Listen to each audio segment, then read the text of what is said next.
Hola, bienvenidos a otro directo aquí en Facebook, que luego pasaré a YouTube. Vamos tranquilamente leyendo y comentando, a veces leyendo también incluso los comentarios de que hacéis por aquí sobre este libro de las clases de Deleuze, si lo pronunciamos así, sobre Spinoza. Y bueno, como siempre, este directo, como casi todo, seguramente lo suba a YouTube y luego pues ahí se puede pasar más rápido, ponerlo a velocidad más rápida, etcétera, para ir hacia para escucharlo más cómodamente, etcétera. Hola, Susi, mira, nos saluda desde Argentina. Bueno, estaréis comiendo y todo eso, ¿verdad? Pues siempre digo lo mismo. ¿Qué tal se oye? Se oye, supongo que bien. Hoy vamos a mirar un poco, antes de empezar a andar con el libro y a seguir ahí comentándolo, poco a poco entrando ahí, calentando motores, vamos antes a leer una frase literal de Spinoza, de la ética, para tener un ejemplo de cómo hace las cosas. No vamos a leer entero todo lo que sería la explicación si la ampliamos, porque fíjate, si echas un vistazo a ese libro tan extraño, de repente es eso, es como que él intenta hacerlo todo matemático, ¿no? Es una rebeldía contra el ambiente de la época, ¿no? Que estaba, como sigue estando todo el ambiente religioso, pues siempre hay mucho oscurantismo en todos los lados. Y entonces esta gente, por su cuenta, ¿verdad? Pues está ahí haciendo de puente entre la razón y la revelación y Dios y las cosas, ¿no? Que es un poco el sentido de la filosofía, siempre hacer puente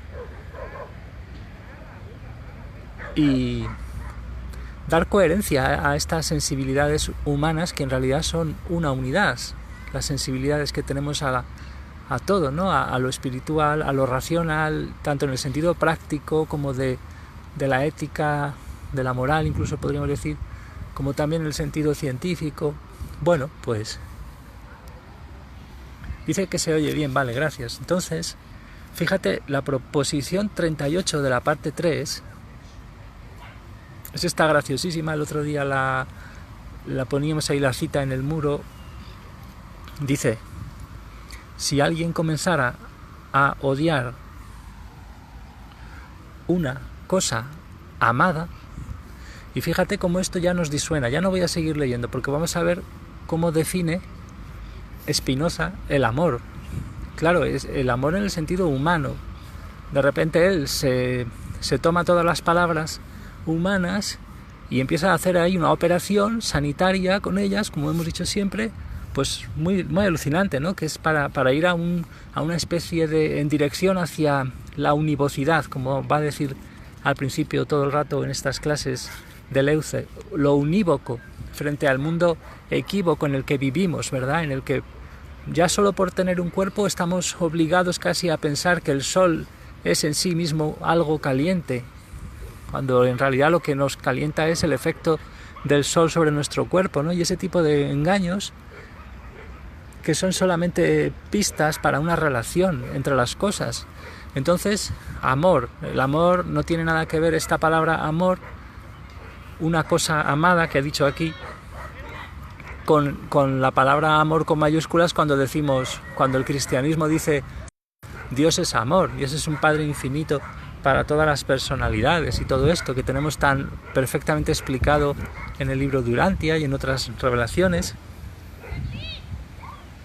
Entonces, claro, es fantástico porque eso es como una operación desde lo humano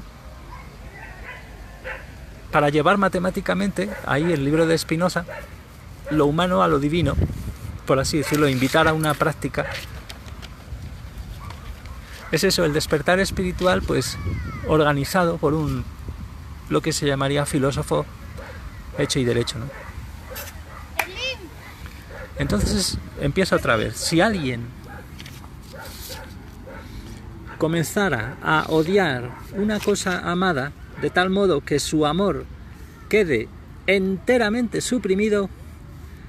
Vale, no, he dicho que no iba a seguir, porque vamos a leer lo que es amor para Spinoza. Lo define en 2 puntos, en la parte 3. Es muy gracioso, dice: el amor, y vamos a ver equivalentemente lo que corresponde al odio, el amor no es más que la alegría acompañada de la idea de una causa exterior. El amor no es nada más, no es otra cosa que la alegría acompañada de la idea de una causa exterior. O sea, el amor humano, entonces. Esto es como la matriz del equívoco, ¿no? Porque acaso, bueno, pues ahí tenemos todas las revelaciones en el fondo, y esta también, este sistema de Spinoza también, lo que nos va a llevar es, pero de una forma práctica y muy meditada, a sentir que todo está dentro de nosotros. Claro, entonces si yo defino así el amor, estoy hablando del amor humano, y también es el odio. El odio también es la tristeza, no la alegría, claro, acompañada de la idea de una causa exterior. Pero es que esa idea de una causa exterior, eso tiene muchas dificultades, ¿no? Es un poco...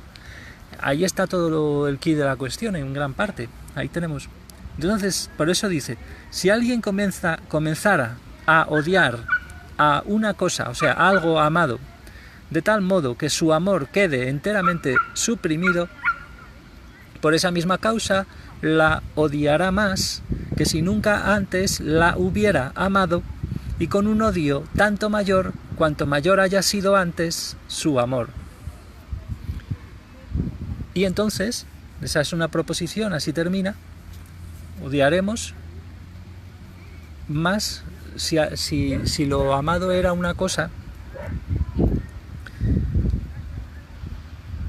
o sea, si lo amado luego pasa a ser odiado y queda enteramente suprimido ese amor, pues de repente se odia más que si no lo conociéramos. A ver, que viene un perro.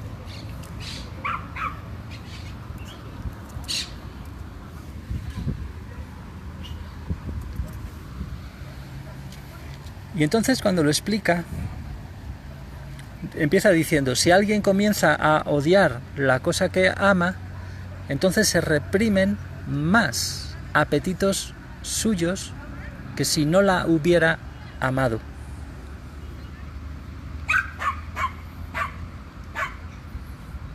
Apetitos son como voluntades, nos lo define además, pero que también se refieren al cuerpo.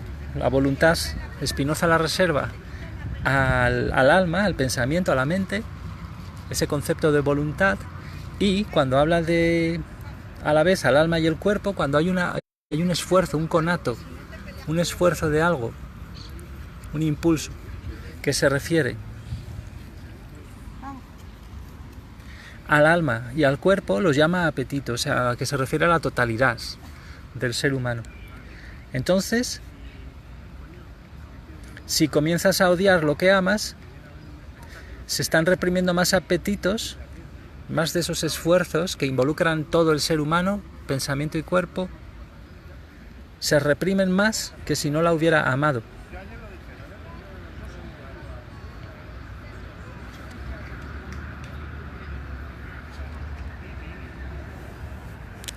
Y así sigue la explicación, que ya la veremos detalladamente, a ver si... Hay muchas proposiciones como esta es de la parte 3, como ya dije. Y bien, pues así queda el ejemplo para que viéramos eso tan gracioso de cómo define el amor. Incluso también podríamos haber visto cómo ya también está sugerida la cosa esta súper elemental que estamos aludiendo con esta definición humana del amor que él va a rebatir, por así decirlo. Si echamos mano de cómo define el placer y el dolor en relación, como si fueran algo más, por así llamarlo, separatista que el regocijo y la melancolía, pues ahí también lo veremos. Pero bueno, eso seguiremos otro día, que ahora vamos a empezar a andar con este con el mismo libro este que seguíamos ayer lentamente.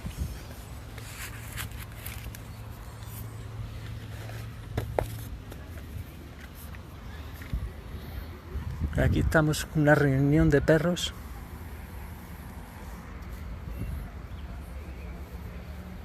Ayer veíamos que la potencia es disminuida. No quiere decir que se nos quite potencia, sino que, como vimos, que también ocurre en la definición de juzgar, ¿verdad? Pues que se nos sustrae. No es que se nos sustrae desde fuera, nosotros mismos, ¿verdad? Como tenemos que conjurar la acción de la cosa, pues es como si ya no dispusiéramos de esa potencia. Esa es la tonalidad afectiva de tristeza, decíamos ayer.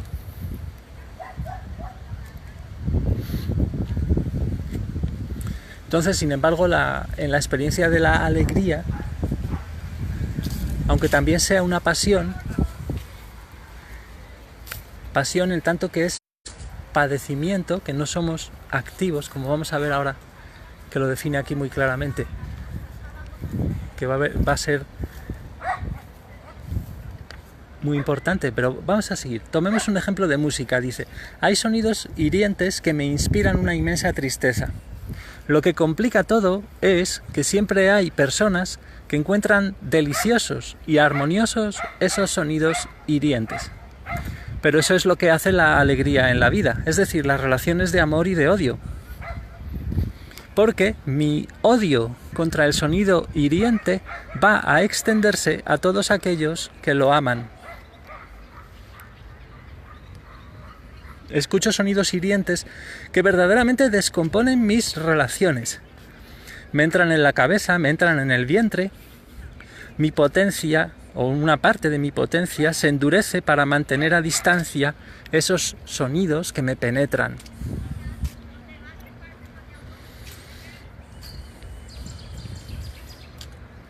Consigo el silencio y pongo la música que me gusta. Entonces todo cambia.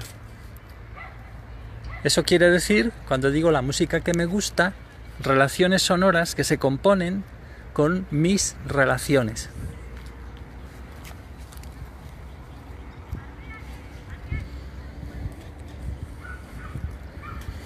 Claro, mis relaciones es una cosa a la vez del cuerpo físico, como vimos, es un amasijo de relaciones, no es una sustancia hecha y derecha, sin un dinamismo, ¿no? Pero también en el alma, ¿no? El alma es como si fuera eso también, un infinito relacional, con sus núcleos, con sus historias, no sabemos, ¿no? Pero lo que sí sabemos o queremos saber, ¿no? Lo que nos cuenta aquí Spinoza es eso, ¿no? Mis relaciones también en el sentido del pensamiento, de la mente, del alma.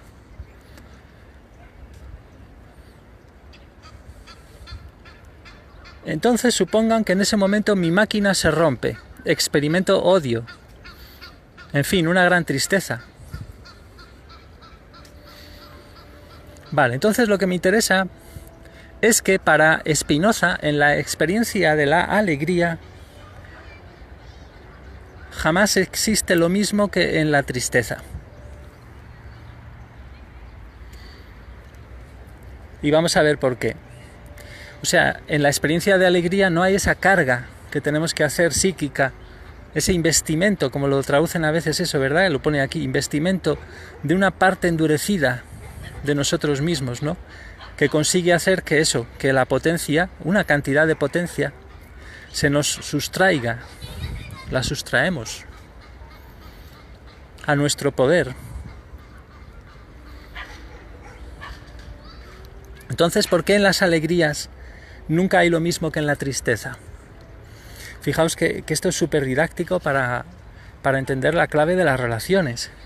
Porque la respuesta es porque cuando las relaciones se componen, entonces las dos cosas cuyas relaciones se componen forman un individuo superior, un tercer individuo que las engloba y que las toma como parte.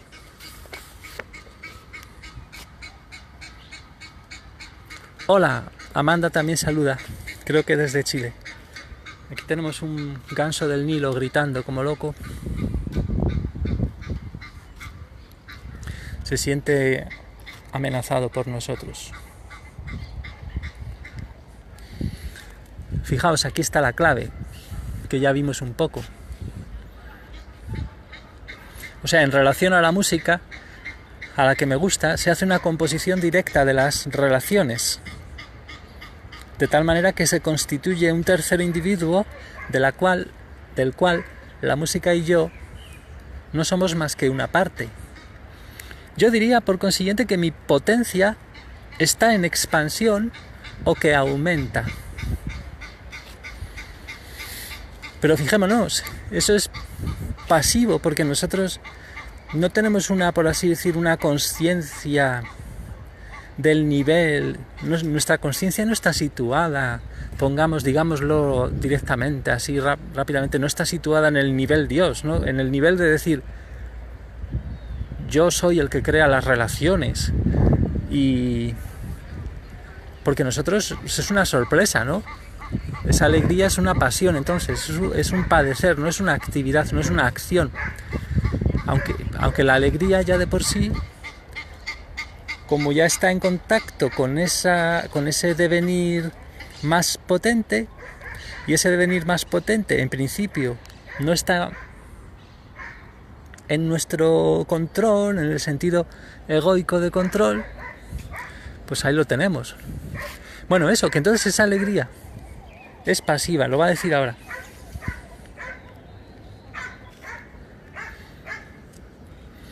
La potencia está en expansión o aumenta, pero nosotros simplemente estamos ahí aún seleccionando, como mucho, seleccionando situaciones donde se estén creando esos individuos englobantes, sorpresivos, que nos abarcan, que tienen que ver con el amor en el fondo, que es el creador de las relaciones, por así decirlo, ¿no?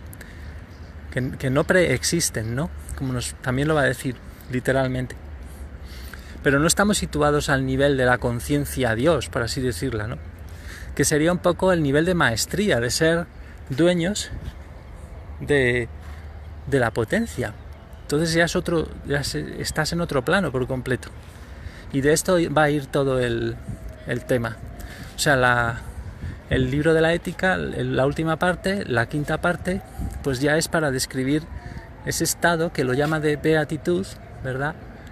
Donde pues la gente se ilumina en ese sentido, y todo está descrito muy relacionalmente, como vemos, para huir de las oscuridades y mezclar la filosofía con lo espiritual, ¿no? Como hacían aquí. Entonces dice, si tomo ejemplos es para persuadiros al menos de que cuando estos autores, y vale también para Nietzsche, hablan de potencia, tienen en la cabeza algo que no tiene nada que ver con la conquista de ningún poder.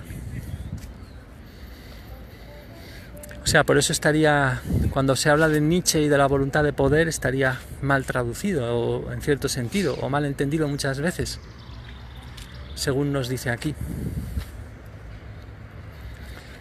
Spinoza habla de la disminución o del aumento de potencia, y Nietzsche habla de la voluntad de potencia. Y lo que llama afecto, Nietzsche, es también lo mismo que lo que Spinoza llama afecto. A saber, esos aumentos o disminuciones de la potencia.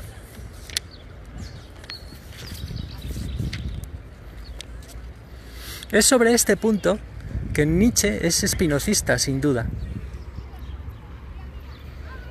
Ellos dirán que el único poder es, finalmente, la potencia. Aumentarla y precisamente componer relaciones tales que la cosa y yo, que componemos esas relaciones, ya no seamos más que dos subindividualidades de un nuevo individuo formidable.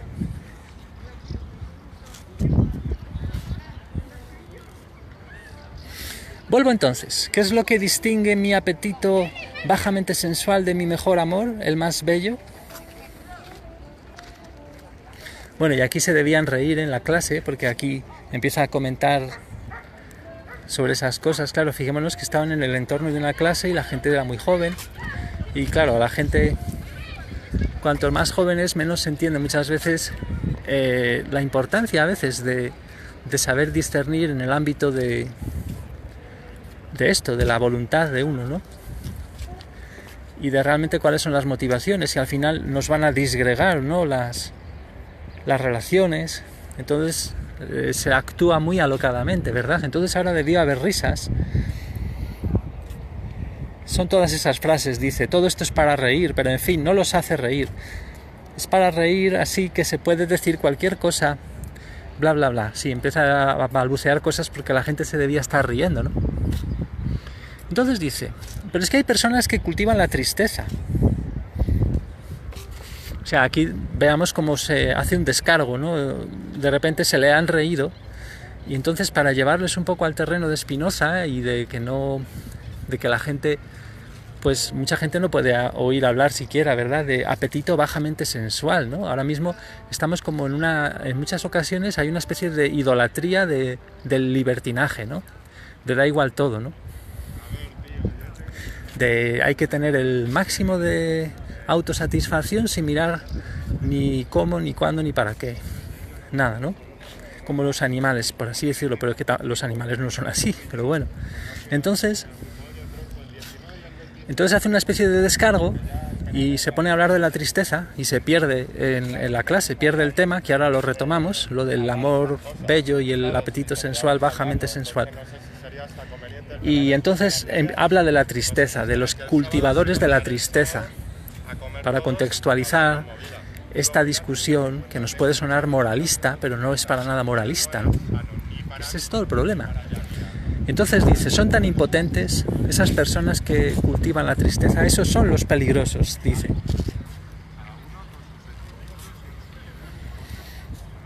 Son esos los que toman el poder. Y tan lejanas son las nociones de potencia y de poder. Sí, las personas del poder son impotentes, que no pueden construir su poder más que sobre la tristeza de los demás. Tienen necesidad de la tristeza. En efecto, no pueden reinar más que sobre esclavos, y el esclavo es precisamente el régimen de la disminución de potencia. O sea, por eso es tan importante quizás este discurso, para salir también muchas veces del autoenfrentamiento de la sociedad en categorías de izquierda, derecha, hombres, mujeres, porque en realidad los estados, la gente del poder, con muchas argucias, muchas manipulaciones, sean de izquierdas o de derechas, de forma más tonta en el caso de las derechas muchas veces y más chabacana, o de forma más ladina en el caso de izquierdas, pues lo que hacen es favorecer el victimismo, etcétera, etcétera, y favorecer la disminución de potencia de la gente, echar mano de impuestos, echar mano de clientelismos, de eso, de tener un ejército de ideólogos y de gente ideologizada, de apesebrados, que es un concepto muy puesto de moda por una personalidad súper famosa en España, en mi país, que está denunciando fuera del ámbito político a los mismos políticos, por ejemplo, en sus actuaciones, la corrupción que hay, todo esto que es como natural, porque el poder, como vemos, por tradición y el poder religioso también, se sirve precisamente de alimentar el miedo y la tristeza en las masas con maniobras a veces pues muy astutas, y ahora también pues con tecnología y con cosas, ¿no?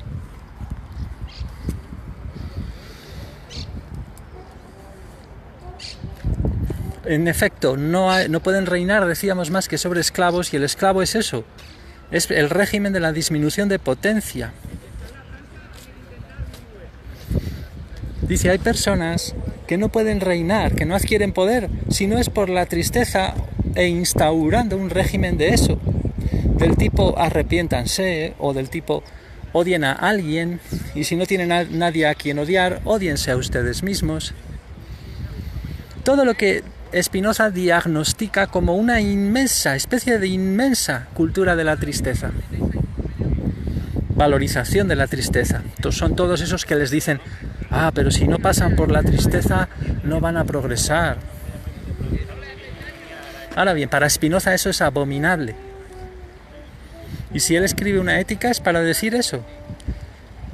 Que justamente de eso precisamente no va la cuestión, de esa tristeza, de ese tienen que pasar por ahí. Entonces vuelve a lo del tema este del bajamente sensual que les había dado de reír, ¿no? A los por naturaleza inmoralistas pseudoadolescentes, ¿no? Que seguramente estarían escuchando esto con más o menos edad, ¿no? Estudiantes de todo tipo, libremente, algunos matriculados, seguramente otros sin matricular en la universidad, porque estas clases creo que eran multitudinarias. Entonces, ven ustedes ahora que lo del bello, el más bello de los amores, eso no es para nada una cosa espiritual. Se trata de un encuentro que, como se dice, anda bien, funciona bien. Es funcionalismo, pero un muy bello funcionalismo.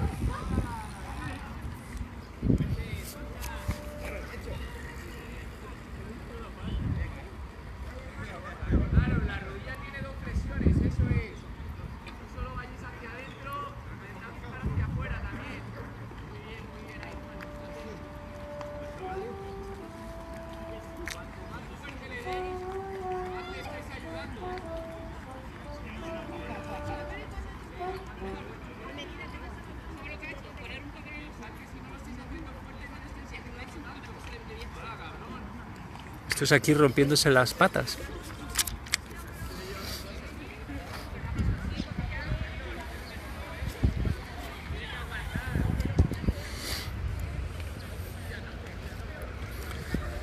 Entonces jamás es así completamente, sigue diciendo, porque siempre hay tristezas locales. Hay tristezas locales y Spinoza no lo ignora.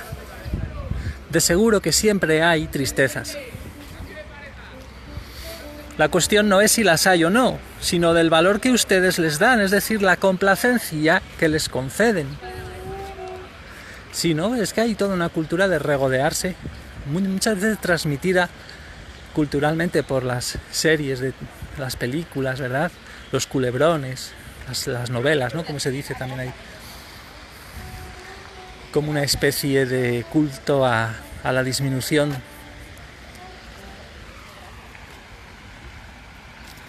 Dice Susi que ellos rompiéndose las patas y nosotros el coco. Bueno, pero estamos viendo cosas muy prácticas en el fondo. ¿A que sí? Bueno, ya lo vamos a ir viendo. Que no se te rompa mucho el coco. Sí, os estoy mareando mucho, pero bueno, luego el fin de semana descansamos. Que nos lo tenemos bien merecido.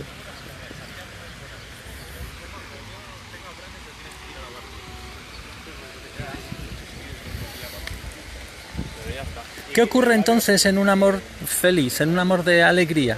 Pues que ustedes componen un máximo de relaciones con un máximo de relaciones del otro. Relaciones corporales, perceptivas, seguramente corporales también, ¿por qué no? Pero también perceptivas. Por ejemplo, bueno, vamos a escuchar música. O sea, de cierto modo, no dejamos de inventar ese tercer individuo del que les hablaba antes.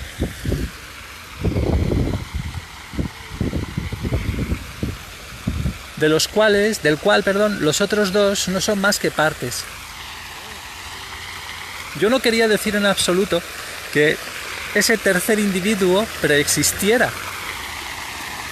No preexiste. Es siempre componiendo mis relaciones con otras y bajo ese perfil, bajo tal aspecto, bajo cierto aspecto, bajo un perfil muy concreto en el momento, ¿verdad? Es así como invento ese tercer individuo del cual el otro y yo mismo no seremos más que partes, o sea, más que subindividuos. Claro, aquí el invento ese lo tenemos que coger con pinzas, ¿no? O sea, lo tenemos que agarrar con pinzas porque ¿quién inventa ese tercer individuo? aún no estoy identificado, por así decir, con la conciencia del todo, ¿no? Con la sustancia infinita, con la parte de mi potencia, que es una parte infinita en realidad, como ahora va a hablar. Es un tipo de infinito, pero no me doy cuenta que soy yo quien inventa. Si no preexiste además, entonces claro, por eso se habla de descubrir, de no tener miedo a lo desconocido. Se habla de que el ego es retención, ¿verdad? Y lo que se retiene es ese regalo, el regalo de que la realidad, que en realidad somos infinita, nos va a dar siempre composiciones alegres, ¿no? Las composiciones son siempre alegres.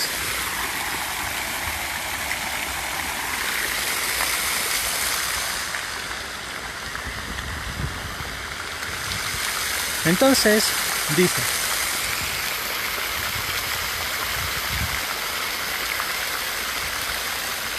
y bien, cada vez que proceden por composición de relaciones, aumentan su potencia. Entonces, el apetito bajamente sensual, por el contrario, de todas maneras, no es que esté mal por ser sensual, sino porque no deja de jugar fundamentalmente sobre las descomposiciones de relaciones. Claro, es como cuando se dice en las otras revelaciones, se dice hacer el amor con todos los chakras a la vez, por ejemplo, es una expresión que podemos leer. Entonces, desde dentro, muchas veces, por eso el placer tiene esa diferencia que podemos hacer con respecto al gozo, que es más íntegro.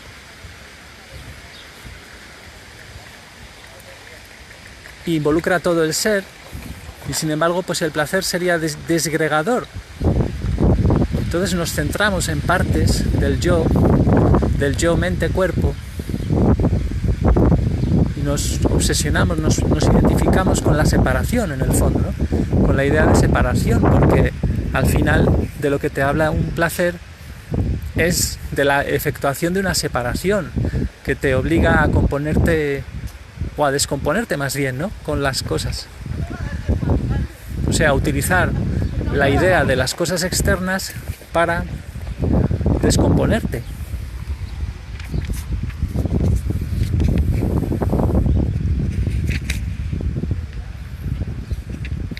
Entonces dice: ese apetito juega sobre ese nivel de la descomposición. Es verdaderamente de este tipo de cuestión, el tipo de, venga, hazme mal, entristéceme, que yo te entristezco. Es la escena de pareja. Ah, qué bien se está con la escena de pareja. Son las pequeñas alegrías de compensación. Todo eso es asqueroso, es infecto, es la vida más miserable del mundo. Porque es, vamos, haremos nuestra escenita, ¿verdad? Una discusión, sí, porque hay que odiarse y después uno se ama todavía más. Y Spinoza, ante todo eso, vomita y dice: ¿pero qué son esos locos? Si hicieran eso por su cuenta, pero es que son contagiosos, son propagadores. No los soltarán a ustedes en tanto que no les hayan inoculado su tristeza. Y aún más, los tratarán de imbéciles si ustedes dicen que no comprenden y que ese no es vuestro asunto. Les dirán que esa es la verdadera vida.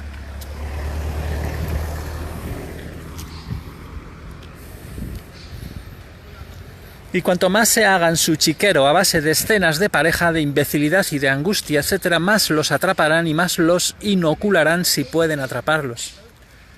Chiquero, lo usáis bastante allí, esa expresión. Aquí no es muy usual que yo, dentro de mi... Pregunto aquí a Argentina, a Chile, si podéis, si estáis entre siesta y comida, cuando podáis contestar. Chiquero. Bien, seguimos. Sobre la composición de relaciones no tengo mucho que decir, ya dije todo. Bueno, luego tendremos mucho más. Seguimos. El contrasentido sería decir: busquemos un tercer individuo del cual seamos las partes. No, eso no preexiste, ¿verdad? Y esto sería una especie de justificación racional filosófica de cómo es que en la espiritualidad todo el rato se está hablando de soltar el control, ¿verdad?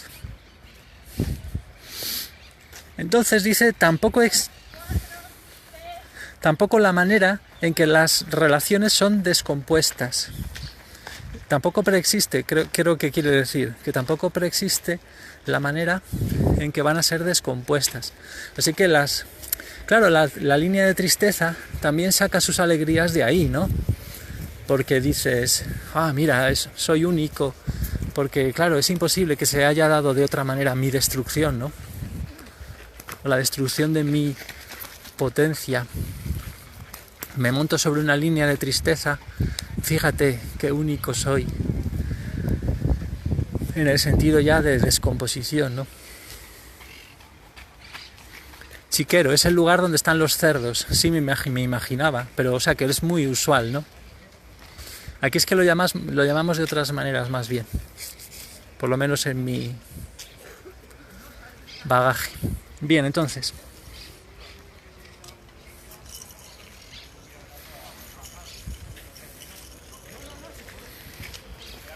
o sea, si acaso no preexiste para mí, ¿no? Desde mi punto de vista, dice que si acaso preexiste en la naturaleza, puesto que la naturaleza es el todo. Es una definición muy abstracta, cuidado, por así decirlo. Bueno, como todas las palabras en realidad y los conceptos, ¿no? Por así decirlo. Pero desde vuestro punto de vista es muy complicado, dice. Vamos a ver qué problema plantea esto para Spinoza, porque a pesar de todo, esto es muy concreto. O sea, es sobre las maneras de vivir. ¿Cómo vivir? Ustedes no lo saben de antemano. Vamos como a tientas, a ciegas, eso funciona, eso no funciona, etc. ¿Y cómo explicar que haya gente que se lance precisamente solo sobre esas cosas de las que ya saben que no funcionan y que no van a funcionar? Mira, dice Susi que es la única manera en la que llaman al chiquero. Vale. Gracias. Fíjate, cómo es que la gente nos abalanzamos sobre eso, ¿no? Dice que esa es la gente de la tristeza, los cultivadores de eso, de tristeza. Piensan que ese es el fondo de la existencia. De otro modo, queda el largo aprendizaje por el cual, en función de un presentimiento de mis relaciones constituyentes, aprehendo, vagamente en principio, qué es lo que me conviene y lo que no me conviene. O sea, fijaos qué interesante, a partir de un presentimiento de mis relaciones constituyentes. O sea, es como que por eso diríamos la meditación, ¿no? Y todas estas técnicas nos unen a un sentimiento real de la integridad de mi ser. La integridad, cuando hablamos de una integridad, es algo que aglutina muchas cosas, muchos tipos de conciencia corporal, etcétera. Las da coherencia, ¿no? Unirme realmente con el ser una unidad, ¿no? Para no perder el norte en este sentido. ¿Cómo es que alguien concreto va a llevar su existencia de modo tal que va a adquirir una especie de afección, de afecto o presentimiento de las relaciones que sí le convienen o que no, o de las situaciones en las que debe retirarse, en las que debe involucrarse? ¿Cómo lo hace? No se trata para nada de hay que hacer esto.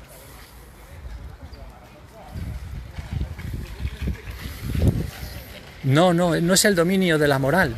No hay que hacer nada. Hay que encontrar nuestro asunto. Esto verá que gracioso, porque no hay que hacer nada y acto seguido dice hay que encontrar nuestro asunto.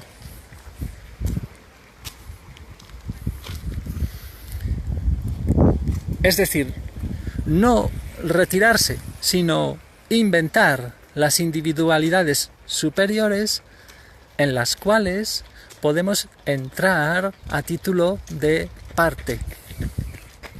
Pues esas individualidades no preexisten. ven entonces en qué sentido creo que toman una significación concreta expresiones como aumento de potencia y disminución de potencia.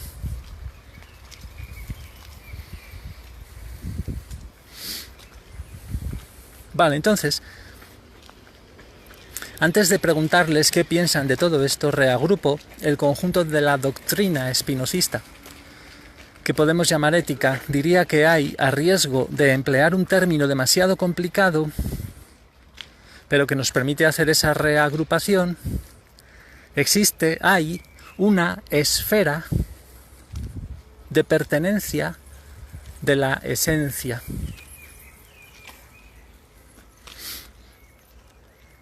Esa esfera de pertenencia de la esencia comporta por el momento, aunque va a complicarse más, 3 dimensiones.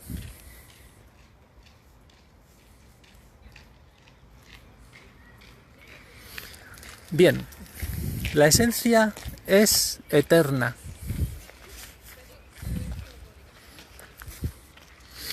¿Qué quiere decir eso? Vuestra esencia es eterna, vuestra esencia singular. Es decir, vuestra propia esencia en particular. Por el momento, a esa fórmula solo le podemos dar un sentido, y es que ustedes son un grado de potencia. Eso es lo que dice Spinoza literalmente cuando afirma soy una parte, pars, se dice pars, y lo pone aquí en latinajo, una parte de la potencia de Dios.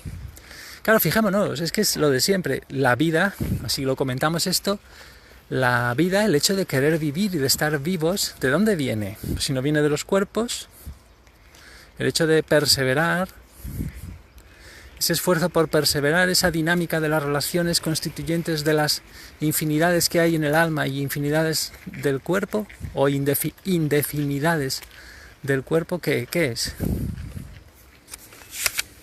Pues no hay separación entre Dios y nosotros, pues lo dice Spinoza desde el principio y dice, vale, pues entonces sois una parte de la potencia de eso que también llama sustancia infinita.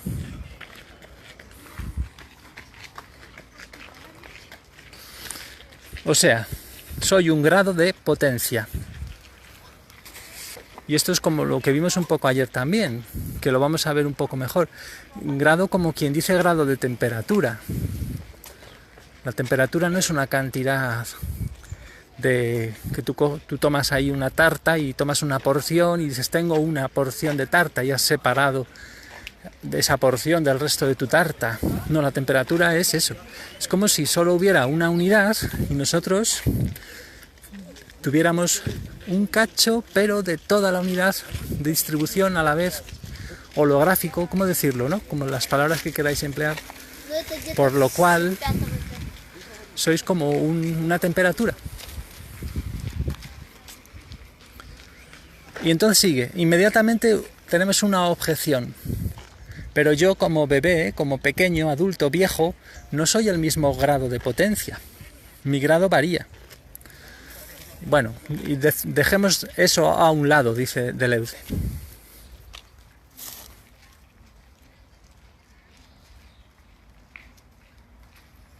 ¿Veis los estambres de estas?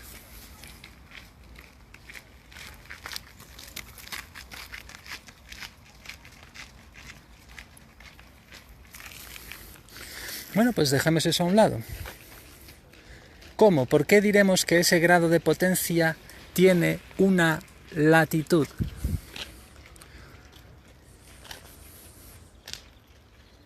Bueno, eso ya lo dirá más tarde.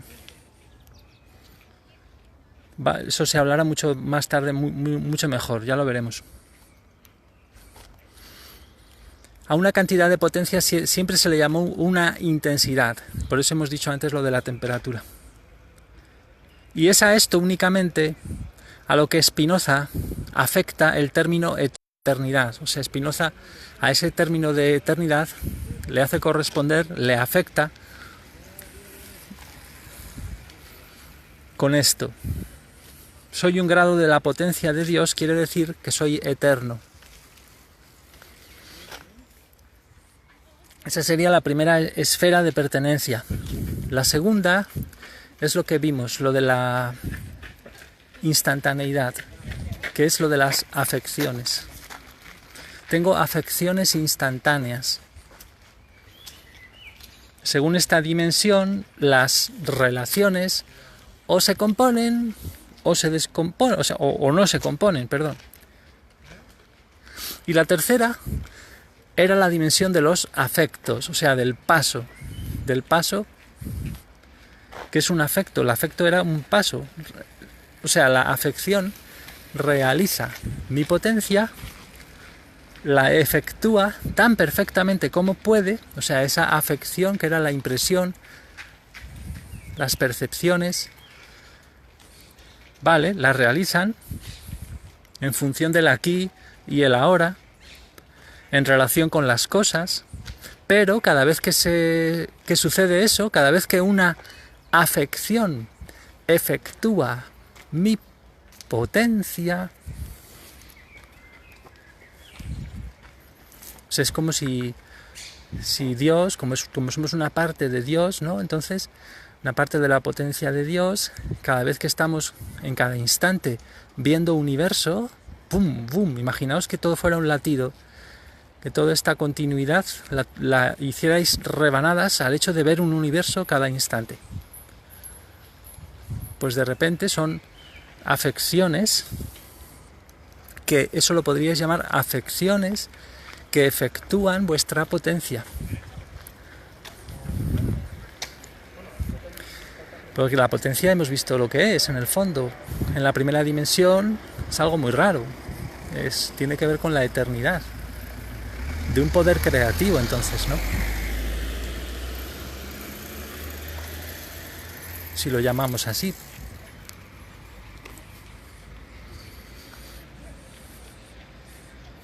Pero la tercera dimensión era la de los afectos. Y eso es que cada vez que una afección efectúa mi potencia, no lo hace sin que ella aumente alegría o disminuya tristeza.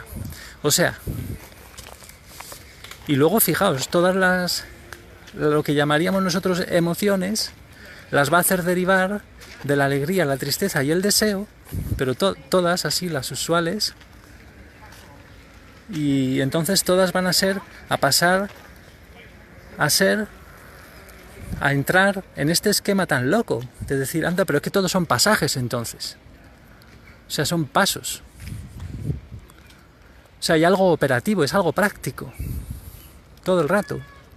No es una definición que dices, va a hacer un tratado de las emociones, en plan hablar, en plan sabiondo, decir, no sé qué, sí, mira, la gente, cuánto he leído, cuántas novelas he leído, y la gente siente por aquí, siente por allá, y hace esto y lo otro, qué sabio soy, o cuánta experiencia tengo.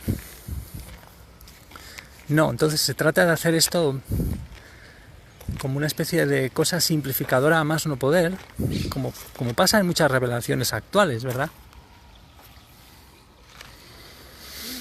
Entonces dice,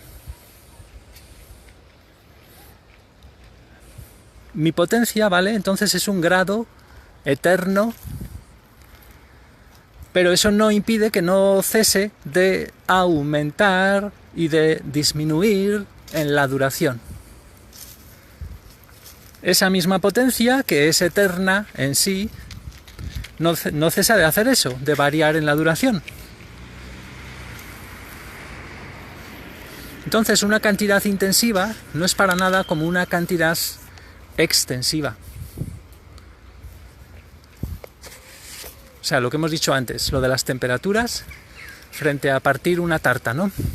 A partir una torta, que lo decís creo allí más bien.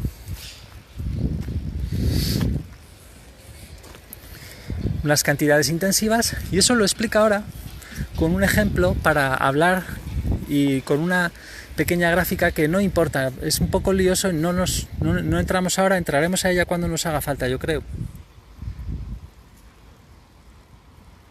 utiliza este dibujo que acabo de mostrar de dos círculos, uno encajado dentro del otro, que están un poco descompensados, descentrados, para hacer una especie de movimiento del límite y hablar de que en realidad una cantidad infinita,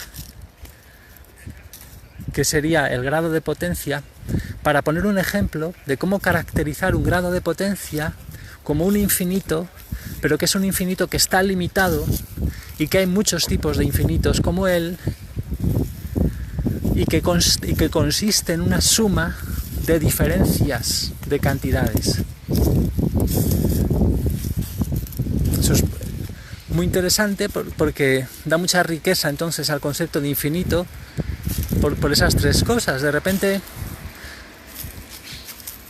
es una suma de diferencias, es un lío entonces, que tiene un sentido que ya lo veremos, lo recordaremos. Podéis imaginar el tema de la temperatura, ¿no? Y decir, vaya, la temperatura siempre está entre un límite y otro, ¿no? Se dice eso, ¿no? Se dice que hay por lo menos por abajo está el cero de la temperatura, ¿no? Entonces, para conseguir ese umbral, la temperatura sería un umbral de paso, en realidad. O sea, la cantidad intensiva es inseparable de un umbral. Es decir, en sí misma ya es una diferencia. Está hecha de diferencias. Pero bueno, como esto es un poco más así, esto ya es un poco más delicado. Vamos a pillarle el truco en otro momento. Entonces, tenéis la esencia, o sea, grado de potencia, que somos todos, ¿no? Comprendida en sí misma entre dos umbrales.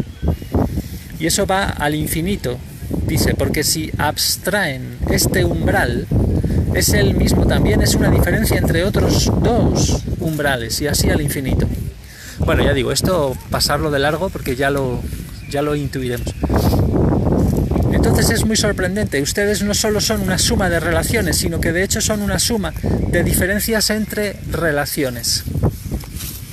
Recordad que el cuerpo nuestro, mismamente en el sentido corporal, también en el del pensamiento, habíamos visto que el cuerpo también en realidad es una serie de relaciones enormes, ¿no? Continuamente pasando unas a otras, de más complejo a más simple, descomponiéndose y recomponiéndose continuamente, y ese dinamismo es lo que hace cuerpo. El ser un cuerpo es entonces ser un amasijo enormemente complejo de relaciones, pero además con nosotros, como cantidades eternas, no podemos decir que somos directamente ese cuerpo o esas relaciones, sino algo más sutil. Y entonces lo va a definir así, como un umbral que además es hasta el infinito, porque también es un umbral entre dos, que además es una diferencia entre otros dos umbrales, y así siempre. Entonces, por eso tiene que echar mano de una imagen para hacer un concepto, porque no puedes decir, vale, tú como cuerpo, vale, puedes ser un amasijo de relaciones muy raro, que ya vimos lo de la descomposición a la composición. Vale, pero no, ahora estamos hablando de como cantidad de potencia, eso que leches puede ser. Y entonces da esta primera imagen, ¿no? Que ya la iremos viendo cada vez mejor.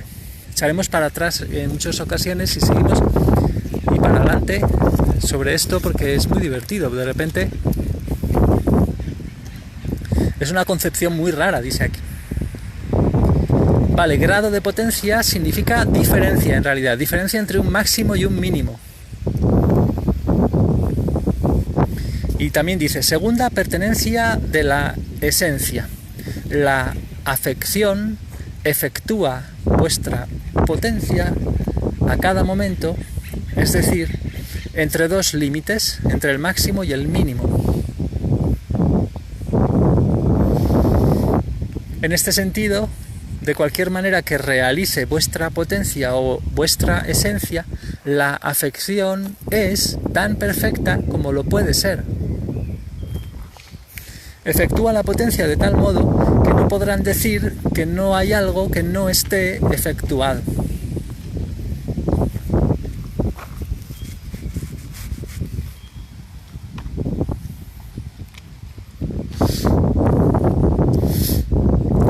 dimensión, está repasándolo con este otro vocabulario, un poco ya más concreto y más oscuro a la vez. La afección que efectúa vuestra potencia siempre lo hace disminuyéndolo o aumentándola, o aumentando esa potencia en el marco de ese umbral, de ese máximo y de ese mínimo.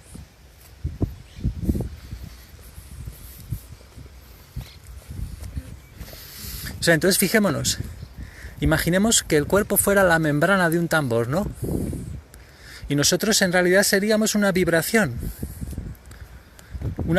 con un máximo de amplitud y un mínimo de amplitud. No seríamos como esencia de Dios, como esencia de la sustancia infinita, nosotros diríamos del puro amor, por así decirlo, del amor perfecto. No seríamos en realidad ni el pensamiento ni el cuerpo, ¿no? Sino seríamos una cosa muy rara, ¿no? Una vibración con ese máximo y ese mínimo. Y entonces dice, ¿qué es lo que corresponde en la duración? O sea, una vez que estamos en la dimensión de lo que dura, de la duración, ¿qué es lo que corresponde en esa duración al máximo y al mínimo?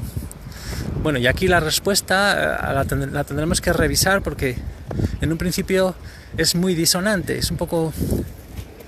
Porque dice, el mínimo es la muerte. La muerte es la afección que efectúa vuestra potencia disminuyéndola al mínimo de su amplitud en el instante último de vuestra duración. Claro, pero es que la dimensión de la duración no es la de la eternidad. Entonces, nuestra vibración cuando se expresa en la duración, pues de repente tiene esos puntos de donde dice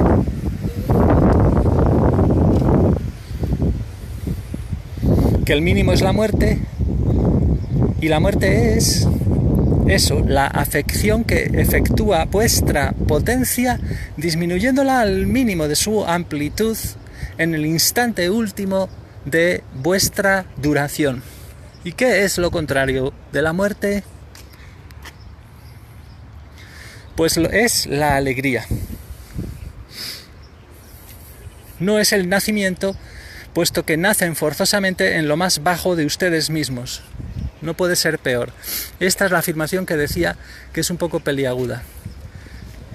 Nacer como lo más bajo sería como de repente reducidos a eso, a que hágase lo que sea conmigo, ¿no? Porque de repente es un cuerpo sobre el que no tenemos ningún control desde el exterior, todo eso, ¿no?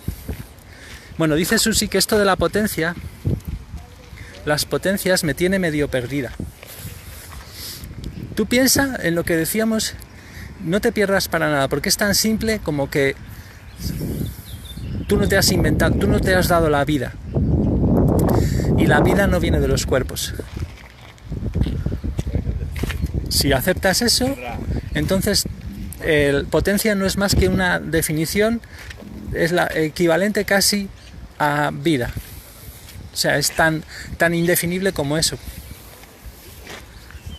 O sea, la vida sería Dios y hacer partes de Dios es una cosa muy loca y por lo tanto es lógico que te tenga que estar perdiendo y todos no podemos entenderlo, ¿sabes? Es simplemente seguir, porque lo importante de esto es cómo se va a componer ese concepto con el resto y cómo va a permitir que tú intuyas cosas, relaciones, practiques y esas cosas como en cualquier sistema, ¿no?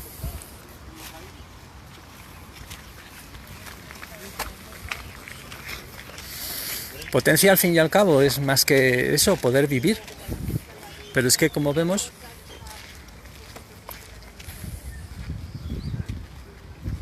hay muchas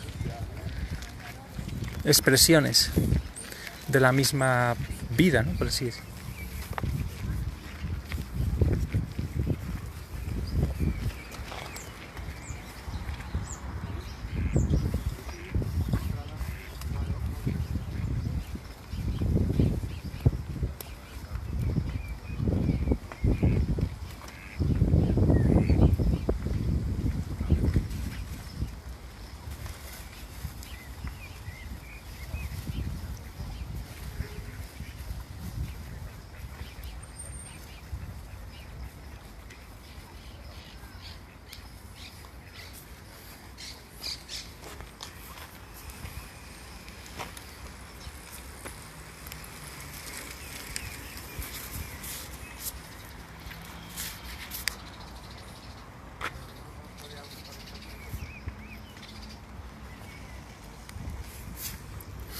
Bueno, ya llevamos bastante.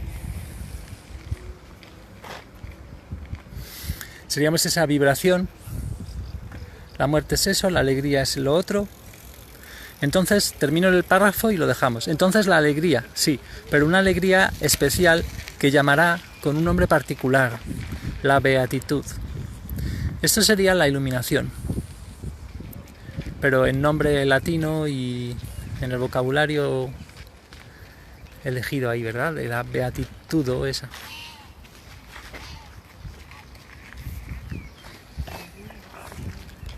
O sea, es una alegría, el máximo sería una alegría especial, cuando en realidad nos hemos hecho activos plenamente como dueños y señores, maestros de esa parte de Dios, ¿no?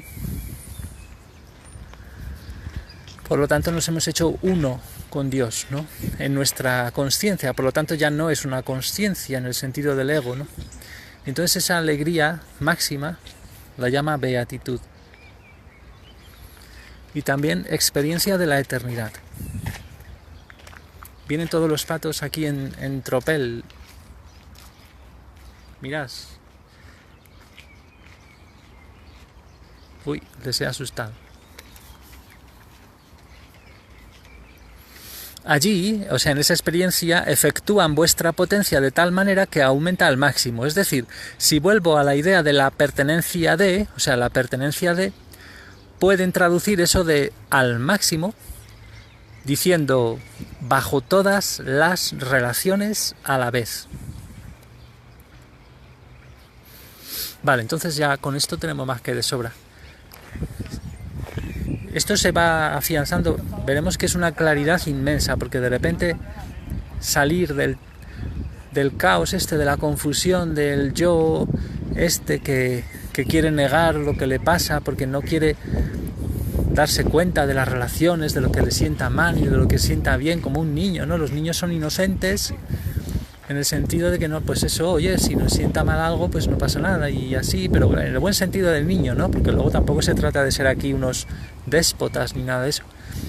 Pero fijémonos cómo esto va a aclarar la cuestión muchísimo, porque claro, nosotros nos vemos sorprendidos por la creación de nuevas relaciones que nos abarcan y cómo se componen bien los individuos por ellas abarcados, por las nuevas relaciones, de repente, es gratis la felicidad, por así decirla, ¿no? Pero eso nos pasa en la vida cuando seguimos las alegrías, pero no somos dueños de eso, porque no estamos identificados con la parte de potencia, es decir, con Dios. Por nosotros, nos dice aquí Spinoza, para definirlo, fijaos que empieza por el final, porque él dice, no, es que ya sois una parte de Dios, sí, ya está todo el pescado vendido. O sea, si estamos vivos y un cuerpo tan complejo, con esa perseverancia que consta de tantas relaciones, todo el rato funcionando ahí, descomponiéndose y recomponiéndose entre órganos, sangres, no sé qué, no sé cuántos, y también en la mente, no sé qué, pues eso ¿dónde viene? ¿Qué leches?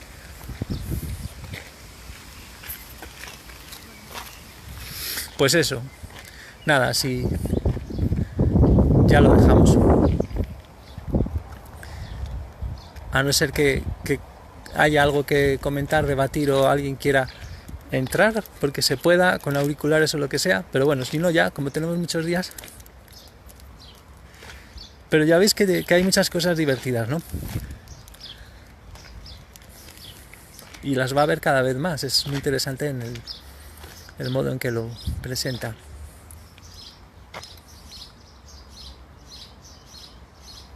Bueno, y cuando empecemos si leemos más del libro propio de Spinoza, es un galimatías muy gracioso, porque todo está relacionado con todo, empieza a remitir unas definiciones a otras, es para sacarnos del lenguaje confuso humano, ¿no? Por ejemplo, con lo que hemos visto al principio sobre la definición, con lo que hace con la definición del amor, que de repente ya nos ha dado la clave ahí, porque claro, estamos equivocados siempre al atribuir al exterior las cosas de alguna manera, ¿no? Entonces, gracias a esas definiciones nos va a sacar a un mundo unificado de alguna manera, o nos va a invitar a ello, ¿no? Aunando lo racional con la vida normal, cotidiana, etcétera, y así, y con las emociones, todo eso. Es que hay que leerlo detenidamente, dice Susi. Sí, hay que mirarlo varias veces. Sí. Así, sí, sería ideal si te tuvieras tiempo, ¿verdad? O tuvierais tiempo de reescucharlo o leerlo, imprimirla o comprar el libro, ¿verdad? Que la editorial es argentina, por cierto, que ya te dije. Y bueno, o sea, y si no, pues eso, de todas maneras, según vayamos, las cosas se van a asentar, se va a relacionar con todo, cada vez más. Pero es eso, nada, irnos... es tomárselo como juego también, o sea que tampoco... Ya va resonando y todo eso.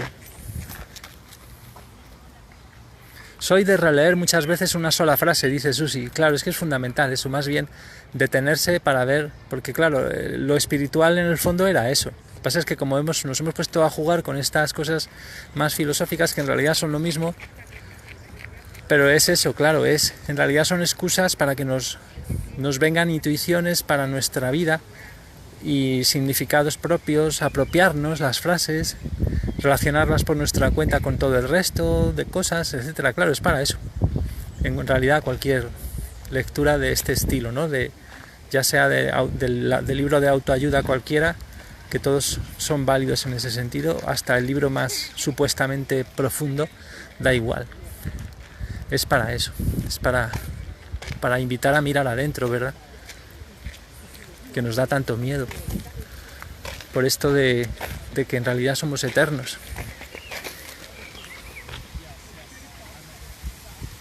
Ya dice una broma ahora Susi, dice, la editorial no será Los Thanos. Los Thanos, ¿sabéis cómo llaman allí a los italianos, verdad? Por lo de napolitanos en Argentina. Yo no sé si es que había alguna... Me lo podrías decir si es que han hecho mafias también allí, no lo sé. Pero es que hoy he visto en Madrid una pintada que ponía Los Thanos. Y antes de empezar lo hemos comentado un poco y nunca la había visto. Entonces, pero ahora sé lo que es. Esto debe venir de Argentina. Y nada, como Susi tiene además ascendientes tanos, napolitanos. Pero es que no es célebre. No, ¿han tomado alguna vez oscuramente el poder o han estado relacionados con cosas oscuras en bandas o algo en algunas ciudades? Te pregunto. Y ya con eso cerramos, si quieres, si no...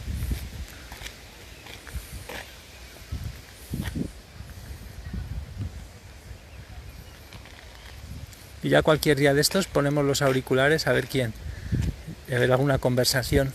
Aunque a estas horas, como estáis comiendo y la siesta, pues no se puede muchas veces. Pero bueno, nunca se sabe. Sí, Tano viene de napolitano, a lo mejor se ha cortado cuando lo he dicho.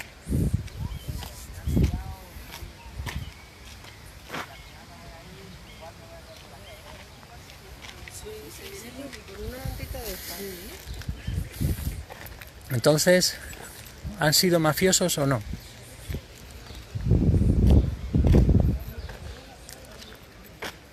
Mira, vamos a enfocar aquí unas amapolas. No, dice que ninguna ciudad tomada por la mafia aquí. Vale, entonces solo las mafias estatales. Con esas os vale ya.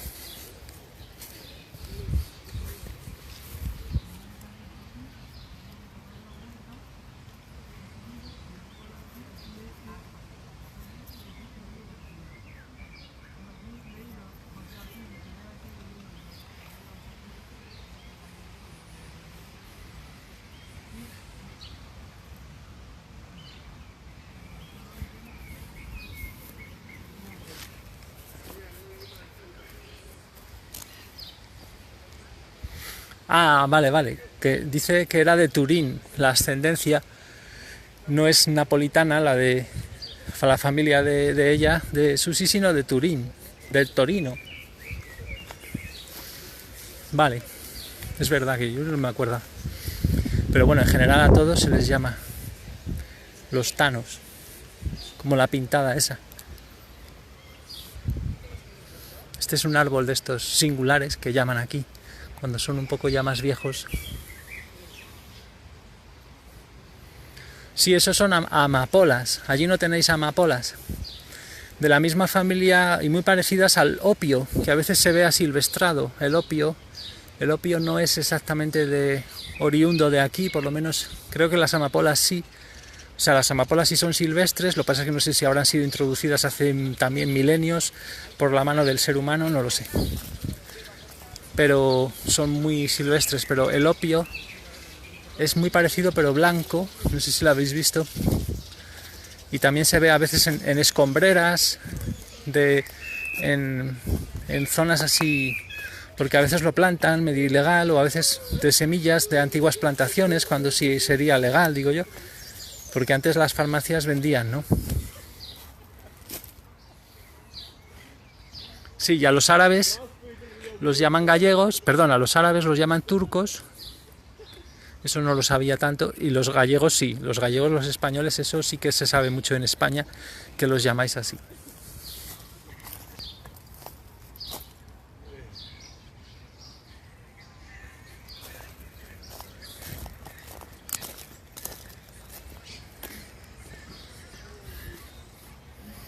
Hace poco vaciaron el agua de este lago y por tanto ya no hay esos peces enormes que yo creo que daban un poco de susto, y por eso limpian de vez en cuando el agua, y también para ver si, porque mucha gente aquí vendrá a dejar sus cadáveres, a tirar cosas valiosas, entonces lo limpian también para hacer obras que no sé muy bien.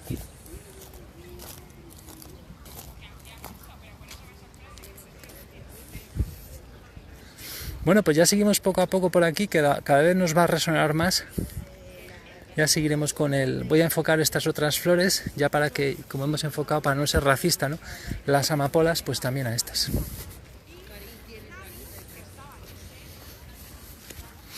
Bueno, aquí se monta una mosquitarada que no veas, de unos conjuntos de... unos bandos de mosquitos.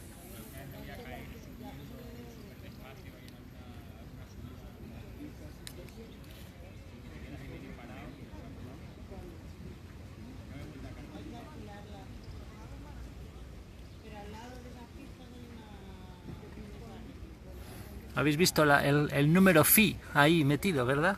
Como dicen siempre.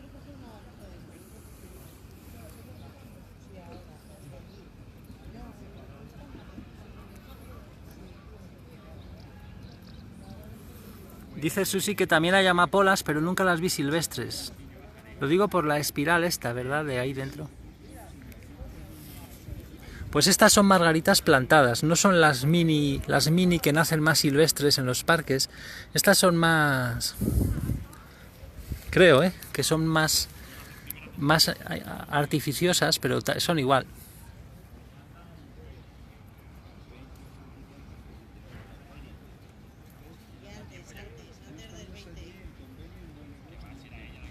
Antes del 20.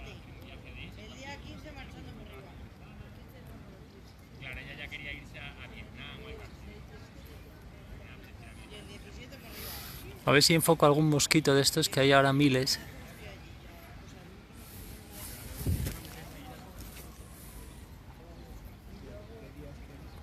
Aquí hay un escarabajo.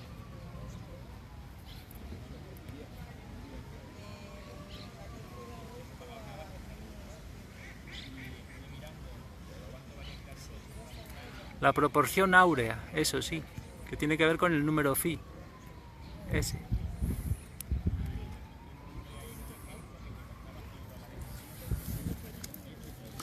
A ver si vemos algún bicho más para despedirnos, que esto se pone interesante. Aquí están estos mosquitos que yo no sé si son, en parte son algunos, los pulgones voladores, porque hay unos pulgones que la misma especie los hay con alas y sin alas.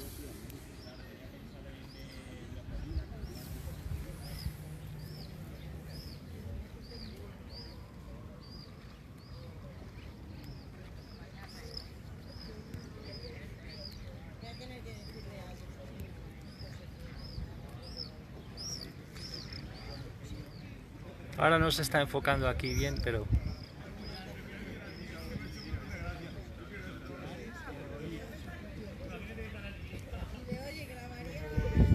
Ahí tenemos a los delincuentes.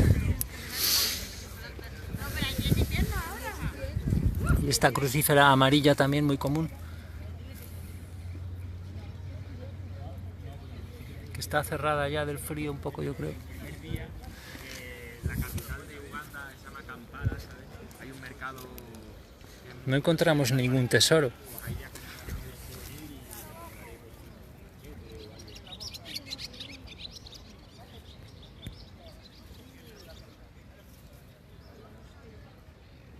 Ya bueno, pero por si algún día...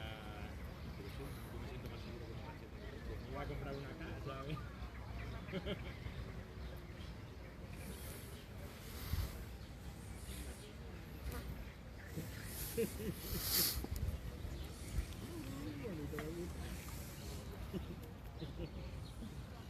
El Zana se compró un machete ahí, se lo compró directamente. Y estos son juncos.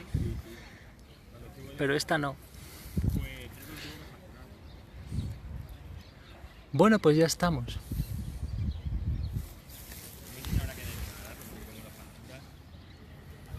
Pues hasta mañana o pasado y muchas gracias.